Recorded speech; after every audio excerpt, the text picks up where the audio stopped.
Hello बच्चों, let's see this question. The frequency of radiation emitted when the electron falls from n is equals to 4 to n is equals to 1 in hydrogen atom will be given है आपके पास ionization energy of hydrogen that is 2.18 into 10 to the power minus 18 joule per atom and H की value दी हुई है 6.626 into 10 to the power minus 34 joule second. चलिए इस question को solve करते हैं बच्चों। और सबसे पहले तो ये देखते हैं कि इस क्वेश्चन को सॉल्व करने के लिए हमारे पास कौन से की कॉन्सेप्ट की जानकारी होनी चाहिए। देखो ये जो सवाल है ये बेसिकली एनर्जी ऑफ इलेक्ट्रॉन का सवाल है ना। एनर्जी ऑफ इलेक्ट्रॉन का आपको पता होना चाहिए कि किस तरह हम लोग फाइंड आउट करते हैं, तो हम लोग आसानी से इस क्वेश्चन को सॉल्व कर सकते हैं। नाउ सी, सबसे पहले तो ये कहा गया है कि आयनाइजेशन एनर्जी है हमारे पास, है ना। और आयनाइजेशन एनर्जी का एनर्जी से क्या लेना देना है। देखिए अगर हम हाइड्रोजन एटम की बात करें बच्चों, तो आयनाइजेशन एनर्जी जो है उसकी वो होती है minus of E one. Minus of E one क्या मतलब, देखो ई वन इसलिए क्योंकि उतनी ही एनर्जी देनी पड़ेगी हाइड्रोजन एटम में उस इलेक्ट्रॉन को उसके फर्स्ट ऑर्बिट से लेके बाहर निकालने में, मतलब एन की वैल्यू इन्फिनिटी। वो इलेक्ट्रॉन जो है वो एटम के इन्फ्लुएंस से बाहर हो गया, ठीक है। तो इसको लगा देंगे यहाँ पे। तो यहाँ पर से बच्चों आप आसानी से फाइंड आउट कर सकते हैं दैट ई वन की वैल्यू हो गई -2.18 into 10 to the power -18 joule पर एटम ले सकते हैं, ठीक है। जूल में मैं वैल्यू रख रहा हूँ उसको। अब एक चीज समझो, जो कोई भी अगर ऑर्बिट है, कोई भी इलेक्ट्रॉन है किसी ऑर्बिट में, nth ऑर्बिट में, तो उसकी एनर्जी कैसे निकालेंगे।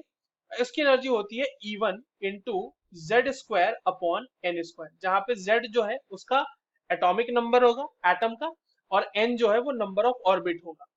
तो आप इसकी मदद से फोर्थ ऑर्बिट का निकाल सकते हैं क्या, इलेक्ट्रॉन की एनर्जी। वो क्या हो जाएगी E1 इंटू, और देखो z तो हमारे पास हाइड्रोजन के लिए 1 ही होगा, और n जो है वो 4 है।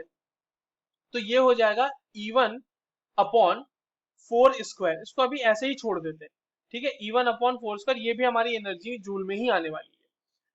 अब जो डेल्टा ई होगा, देखो जब कोई electron number of N is equals to 4 से, मान लो एन इज इक्वल्स टू 4 से कोई इलेक्ट्रॉन जंप कर रहा है या गिर रहा है नीचे, फॉल डाउन कर रहा है एन इज इक्वल्स टू 1 में, तो जो इन दोनों एनर्जी लेवल्स के बीच का गैप होगा, यही गैप जो है ना वही आपको एमिट करेगा ना फ्रीक्वेंसी के रूप में, वही निकलेगा वहां से। तो इस डेल्टा ई को निकाल लेते हैं। तो डेल्टा ई कैसे निकाल सकते हैं, बहुत ही आसान बात है, ई4 को माइनस कर देंगे ई1 से। अब देखिए यहाँ पे क्या है, तो E1 upon 4 square minus E1 upon 1 square. मैंने इसको जानबूझ के E1 अपॉन 1 स्क्वायर लिखा ताकि ये हमारे पास मतलब कैलकुलेशन करने में आसानी हो। बाकी E1 की एनर्जी तो E1 के बराबर ही होगी ना, उसको मैंने 1 स्क्वायर से डिवाइड कर दिया तो ऐसे भी कोई फर्क पड़ने वाला है नहीं। बस मैंने n की जगह पे 1 रख दिया। नाउ अब यहाँ पे आप वैल्यूज को पुट करो। ये क्या हो जाएगा -2.18 इंटू 10 to the power -18, ये हो जाएगा 1/4 का, यानी कि 1/16 -1।